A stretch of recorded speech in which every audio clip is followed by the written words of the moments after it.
Berjumpa kembali dengan saya Nabila Karisti dalam Kilas Nusantara Malam dengan 3 berita terbaru dalam negeri.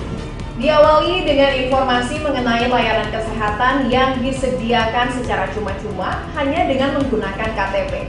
Langkah ini sebagai salah satu bentuk upaya dari pemerintah Kota Cilegon yang menjamin kesehatan secara optimal kepada warganya. Selain itu, guna memastikan hewan untuk kurban layak untuk disembelih, Dinas Ketahanan Pangan dan Peternakan Kabupaten Madiun memeriksa hewan ternak, khususnya sapi yang ada di peternak dan pengepul, agar pemeliharaannya sesuai dengan syariat Islam. Menutup rangkaian Kilas Nusantara malam ini, saya akan ajak Anda untuk mengikuti pelatihan bersama para UMKM Bangka Belitung agar produknya bisa meluas ke negara internasional. Segera kita simak informasi selengkapnya berikut ini.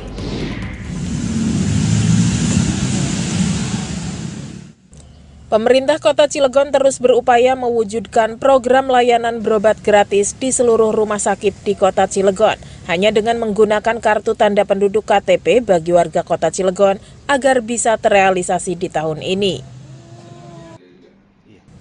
Ditemui di kantornya pada Senin 4 Juli 2022, Wali Kota Cilegon Heldi Agustian menjelaskan program layanan pengobatan gratis di Kota Cilegon masih belum bisa dilaksanakan karena masih ada 26.000 orang warga Kota Cilegon yang belum terdaftar dalam kepesertaan BPJS Kesehatan. Mengingat untuk merealisasikan program layanan berobat gratis ini, jumlah minimal kepesertaan penduduk Kota Cilegon dalam program BPJS Kesehatan harus mencapai 98% dari total 452.991 jiwa jumlah penduduk. Sedangkan saat ini, jumlah penduduk Kota Cilegon baik dari kepesertaan mandiri, peserta penerima bantuan iuran, maupun penerima upah industri yang sudah terdaftar dalam kepesertaan BPJS Kesehatan, baru mencapai 93%-nya. Wali Kota Cilegon pun memastikan 26.000 jiwa penduduk Kota Cilegon akan dibantu oleh pemerintah Provinsi Banten.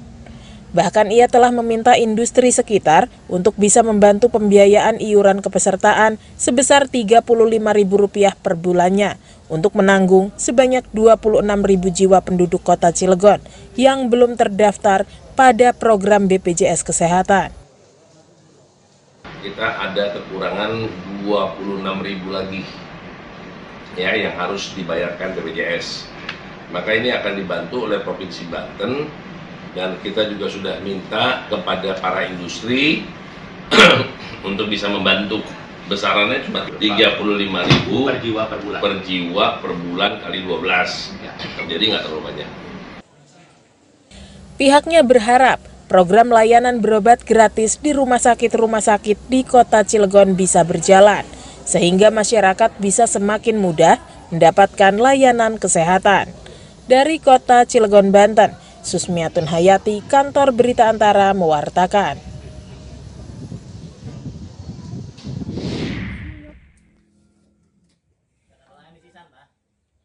Sejumlah tim pemantau kesehatan dari DKPP Kabupaten Madiun memantau dan memeriksa ribuan ekor sapi di 67 peternak dan pengepul yang tersebar di 15 kecamatan Senin 14 Juli 2022. Hal ini guna memastikan kesehatan hewan kurban tersebut sehingga sesuai dengan syarat-syarat hewan kurban sesuai ajaran Islam. Pemeriksaan klinik kondisi kesehatan sapi meliputi mata, mulut, gigi, dan kaki pada sapi. Pemeriksaan ini intens dilakukan untuk mengantisipasi jika adanya hewan sapi yang dijual terindikasi virus penyakit mulut dan kuku atau PMK yang saat ini tengah merebak di masyarakat. Kabid Peternakan DKPP Kabupaten Madiun Bagus Sri Yulianta usai memeriksa kesehatan hewan mengatakan hingga Senin sore ini belum ditemukan hewan sapi untuk kurban yang terjangkit virus PMK. Sedangkan total sapi yang ada di Kabupaten Madiun mencapai 60 ribuan ekor. Senin ini tanggal 4 Juli ini kita melakukan pemantauan dan persalinan kurban di seluruh Kabupaten Madiun, utamanya di penjual hewan kurban. Fokus kita adalah memastikan bahwa hewan kurban yang dijual di Kabupaten Madiun itu sehat. Terus pada ini ada pemeriksaan dalam rangka mengantisipasi PMK. Yang siap kurban? Siap kurban sekitar 2.500. Berdasarkan data dari Dinas Ketahanan Pangan dan Peternakan, jumlah sapi yang terpapar virus PMK sebanyak 30 ekor. 10 diantaranya dinyatakan sehat dan sisanya 20 ekor masih dalam pemantauan pengobatan intens. Hingga saat ini belum diketemukan sapi ternak di Kabupaten Madiun yang mati disebabkan virus PMK. Dari Madiun, Jawa Timur, Rindu Dwi Kartiko, Kantor Berita Antara, mewartakan. Pelan, Pak, ya. Guna mendorong produk usaha mikro kecil menengah UMKM Go Internasional, Pusat Pelatihan Sumber Daya Manusia Ekspor dan Jasa Perdagangan Sekretariat Jenderal Kementerian Perdagangan bekerjasama dengan Bank Nasional Indonesia BNI Cabang Pangkal Pinang menggelar pelatihan prosedur ekspor bagi para pelaku UMKM di Pangkal Pinang, Provinsi Bangka Belitung.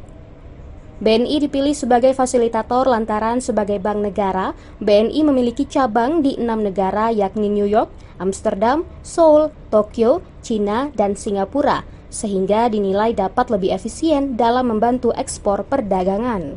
Pelatihan digelar di Pangkal Pinang selama 3 hari 4 hingga 6 Juli dengan melibatkan Bea Cukai, Dinas Perindustrian dan Perdagangan, serta perwakilan Kementerian Perdagangan dengan harapan produk-produk UMKM di Provinsi Bangka Belitung dapat go internasional. BNI di sini berfungsi sebagai fasilitator. Yang pertama, kalau pelaku UMKM-nya belum punya modal, ada kita sediakan pinjaman, ya, ini dengan ada pasaran-pasaran khusus. Yang kedua, kalau mereka belum punya pemasaran luar negeri, kita akan carikan, kita akan supaya fasilitasi sehingga orang tersebut produk-produknya bisa terjual. Kalau selama ini jauh ke luar negeri kan agak susah. Menurut Kepala Seksi Kepatuhan Internal dan Penyuluhan Kantor Bea Cukai Pangkal Pinang, Kristanto, tidak ada biaya yang dipungut dalam proses pengurusan dokumen ekspor. Tergantung jenis barangnya ya, kalau memang barangnya yang dibutuhkan dari negara asalnya, misalnya SKA-nya atau izin-izin dari instansi terkait, nah di kami juga akan muncul tuh alat dokumennya. Jadi secara sistem mereka sudah mentransmit dokumen, nanti dokumen-dokumen yang apa diperlukan sudah terlihat di situ. Tergantung jenis barang yang mereka ekspor ya. Misalnya ada kalau ikan misalnya butuh dari karantina gitu kan. Gitu. Sumardi, salah satu peserta pelatihan pegiat kebun kopi dan produk turunannya, mengaku senang dan bersyukur dapat terpilih sebagai peserta karena pelatihan seperti ini sangat dibutuhkan pelaku UMKM dalam mempromosikan produk hingga ke luar negeri. Ini sangat bermanfaat sekali karena pelatihan ekspor seperti ini kita kan nggak tahu nih ke depannya bagaimana khususnya kita ya di petani kopi khususnya ke depannya tentu kita bukan cuma bicara di lokal, pasti pengennya ekspor. Hingga saat ini produk UMKM yang telah masuk pasar internasional diantaranya lidi nipah dengan berbagai macam produknya, menyusul produk olahan ikan dan hasil perkebunan lada. Dari Pangkal Pinang, Bangka Belitung, Merianti, Kantor Berita Antara, mewartakan. Pemirsa, demikian Kilas Nusantara untuk Senin 4 Juli ini. Esok kami akan kembali ke hadapan Anda dengan berita terbaru lainnya dan tentunya jangan sampai Anda lewatkan ya. Saya Nabila Karisti pamit undur diri dari hadapan Anda. Jangan lupa untuk menyaksikan sejumlah berita informatif lainnya dari kami yang dapat Anda saksikan di portal antaranews.com, kanal YouTube Antara TV Indonesia, dan yang terdapat pada saluran UC TV. Selamat beristirahat dan sampai jumpa.